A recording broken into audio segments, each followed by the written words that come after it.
Hello दोस्तों, नमस्कार। मैं मोनिका स्वागत करती हूँ आप सभी का आपके अपने यूट्यूब चैनल योगा वाले पर। दोस्तों, मैंने आज की वीडियो बनाई है सीनियर सिटीज़न के लिए, यानी 60 प्लस बुजुर्गों के लिए जो शरीर से बहुत ज़्यादा कमज़ोर यानी वीक हो जाते हैं, और उनके लिए कुछ ऐसी लाइट और सूक्ष्म व्यायाम मैं इस वीडियो में बताऊंगी जो कि अगर वो फॉलो करेंगे तो उनकी बॉडी हेल्दी रहेगी और वो थोड़ा फुर्ती के साथ काम कर पाएंगे। दोस्तों, जवानी में हम इस तरीके से अपने धन को जोड़ते हैं। हम ये सोचते हैं कि जो जवानी में जोड़ा हुआ धन होता है वो हमारे बुढ़ापे में काम आएगा, लेकिन तब तक होता क्या है, बहुत देर हो जाती है। शरीर में बहुत तरीके की बीमारियां आना शुरू हो जाती है, क्योंकि हमारा जो ध्यान होता है वो पूरा हमारा पैसा कमाने में लग जाता है। इसके बाद रह जाता है तो बस अस्पताल और दवाइयों के चक्कर ही हमें काटने पड़ जाते हैं। और दोस्तों, ये बीमारियां हमें बहुत ज़्यादा परेशान करती हैं। फॉर एग्जाम्पल के लिए हमारा बीपी हो गया, यानी हाई बीपी, लो बीपी, शुगर की प्रॉब्लम, हार्ट की प्रॉब्लम, गठिया, जॉइंट्स पेन, इस तरह की काफ़ी सारी और भी ज़्यादा परेशानियां होती हैं जिसका सामना हमें बुढ़ापे में करना पड़ता है। दोस्तों, अगर हम जवानी के टाइम पर ही अपना थोड़ा सा समय अपने हेल्थ के लिए अगर ध्यान देने लग जाते तो शायद ऐसी नौबत ना आती कि बुढ़ापे में आपको इतनी सारी बीमारियों का सामना करना पड़ता। हमारे जो दोस्तों आचार्य हैं वो भी यही कहते थे कि जो योगा करता है, यानी जो व्यक्ति योग करता है, उसका बुढ़ापा बहुत ही आराम से कट जाता है। इसलिए हमारे शरीर के लिए योग की बहुत ही बड़ी उपयोगिता है, और हमें अभी भी देर नहीं हुई है। हम योगा को शुरू कर सकते हैं। योग हमारे लिए बहुत ही ज़्यादा स्वस्थ और हेल्दी चीज़ होती है। तो दोस्तों, इस वीडियो को आपको पूरा देखना है, और आपके घर में कोई बुजुर्ग महिला है या पुरुष है, या अपने दादा दादी हैं, नाना नानी हैं, उनको ये वीडियो आपको दिखाना है स्टेप बाय स्टेप फॉलो कराते हुए, ताकि वो अच्छे से इनको फॉलो करें और अच्छा और एक हेल्दी लाइफ जी सकें। तो आइए दोस्तों, शुरू करते हैं।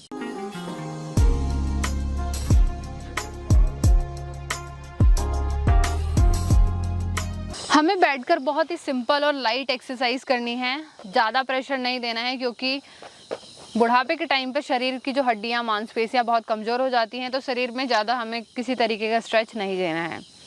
दोस्तों, नॉर्मली बैठ जाएंगे, आप अपनी मैट पर बैठ सकते हैं या बेड पर, जहाँ पे भी आपको कंफर्टेबल लगता है वहाँ पर आप बैठ के शुरू कर सकते हैं। सबसे पहले हमें करना है टोज रोटेशन से शुरू करते हुए आएंगे। इस तरीके से अपनी टोज को यानी पंजों को घुमाते हुए आना है क्लॉकवाइज, यानी 10 बार आपको क्लॉक करते हुए आना है। अब यहीं से 10 बार आपको एंटी क्लॉक करते हुए आना है।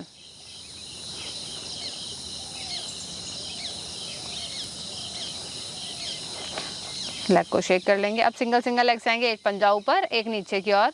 इसी तरीके से हमें 10 बार करते हुए आना है। पंजे को ऊपर नीचे करते हुए आएंगे, फिर शेक कर लेंगे।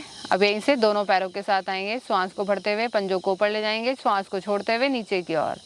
इस तरीके से पूरा स्ट्रेच करते हुए आना है आपको।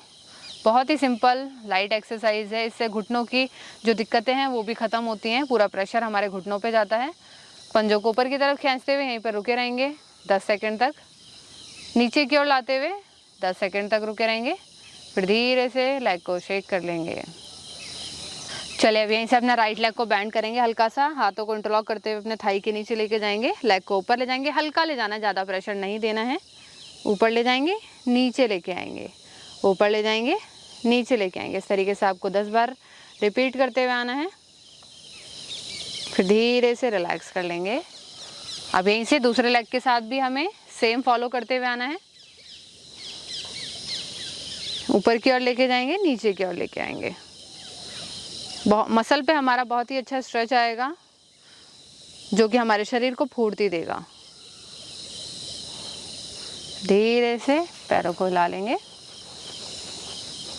अब यहीं से अपने पैरों को मोड़ते हुए करेंगे यहीं से बटरफ्लाई का अभ्यास। मैं आपको सामने से दिखा देती हूँ। दोनों पैरों को इस तरीके से मोड़ते हुए अपने पंजों को पकड़ लेंगे। धीरे से आपको इस तरीके से अपने दोनों थाइस को शेक करते हुए आना है। बहुत ही सिंपल और इजी तरीके से करना है। प्रेशर बिल्कुल नहीं देना है, क्योंकि ये एक्सरसाइज है सिर्फ और सिर्फ क्योंकि ये एक्सरसाइज हमने बनाई है बुजुर्गों के लिए।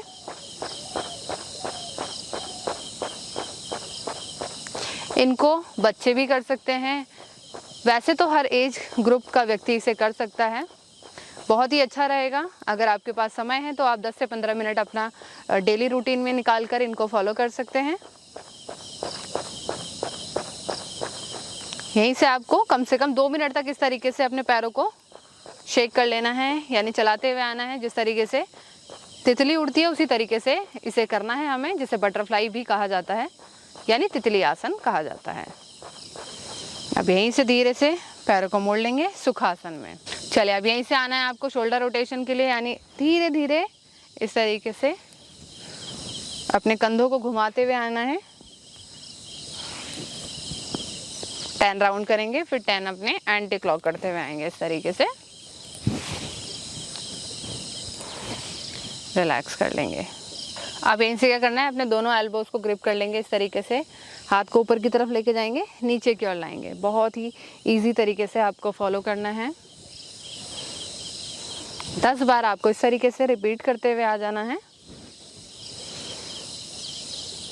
फिर धीरे से रिलैक्स करेंगे। अब यहीं से करना क्या है आपको, अपने लेफ्ट हैंड को रखेंगे अपने राइट नी पे इस तरीके से, ये दूसरा हाथ ऊपर की तरफ जाएगा। इस तरीके से आपको साइड ट्विस्ट करना है। आपको 10 बार इस तरीके से ट्विस्ट करते हुए आना है और फिर यहीं पर आपको होल्ड करके रखना है 10 सेकंड तक।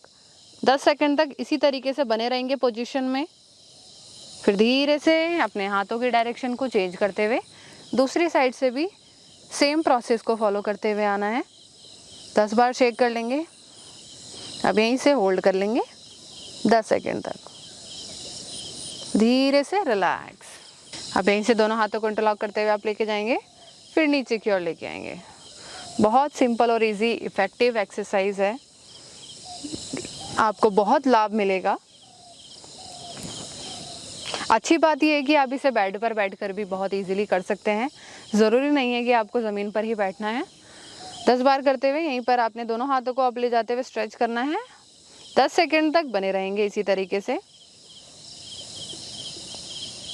धीरे से रिलैक्स कर लेंगे।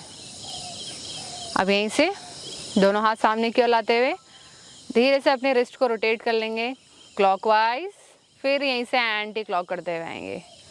एंटी क्लॉक करने के बाद अपने हाथों को की उंगलियों को इस तरीके से खोलते हुए आना है। अच्छी तरीके से पूरा स्ट्रेच करते हुए आना है। शरीर में ताजगी का एहसास होगा जब आप एक्सरसाइज करेंगे। फिर धीरे से रिलैक्स। चलिए अब यहीं से अपनी गर्दन वाली एक्सरसाइज कर लेंगे। गर्दन को मोड़ते हुए इस तरीके से कंधे से टच करने की कोशिश करेंगे। ज़्यादा प्रेशर नहीं देना है, ध्यान रखेंगे। आपको 10 बार इस तरीके से रिपीट करते हुए चले आना है।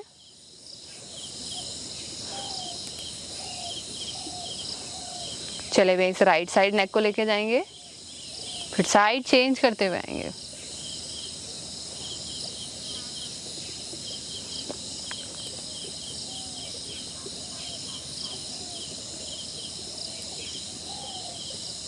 चलिए अब यहीं से श्वास को बढ़ते हुए ऊपर की ओर ले जाएंगे, श्वास को छोड़ते हुए नीचे की ओर लाएंगे।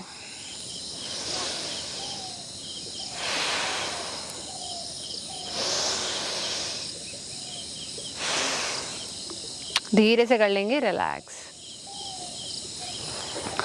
चलिए अब अपने पैरों को खोलते हुए हिला लेंगे अच्छे तरीके से। अब यहीं से अपने राइट लेग को बैंड कर लेंगे इस तरीके से, पकड़ लेंगे अपने पंजे को पकड़ते हुए अपने थाई पे रख लेंगे इस तरीके से, पैर को मोड़ते हुए। अब यहीं से श्वास को भरते हुए अपनी चेस्ट से टच करेंगे, नीचे की ओर लेके जाएंगे, दोबारा प्रेस करते हुए अप डाउन अप डाउन। इस तरीके से आपको 10 बार करते हुए आना है। फिर यहीं से 10 टाइम चेस्ट पे टच करते हुए यहीं पर होल्ड करेंगे 10 सेकंड तक। फिर नीचे की ओर ले जाते हुए 10 सेकंड तक होल्ड रखना है आपको। फिर रिलैक्स कर लेंगे। पैरों को शेक करते हुए लेग चेंज करेंगे, दूसरा लेग से भी सेम प्रोसेस फॉलो करते हुए आना है। श्वास को बढ़ते हुए ऊपर की ओर ले जाएंगे, छोड़ते हुए नीचे की ओर ले जाएंगे। 10 बार आपको इस तरीके से रिपीट करते हुए आना है। फिर यहीं से आपको होल्ड कर लेना है 10 टाइम ऊपर की ओर, फिर 10 टाइम नीचे की ओर, फिर धीरे से रिलैक्स कर लेंगे। अब यहीं से करेंगे हम पश्चिमोत्तानासन का अभ्यास। दोनों पैरों को मिलाते हुए हाथों को ऊपर ले जाएंगे, श्वास को भरते हुए फिर नीचे की ओर आएंगे। बिल्कुल प्रेशर नहीं देना है, बिल्कुल हल्की तरीके से एक्सरसाइज करेंगे।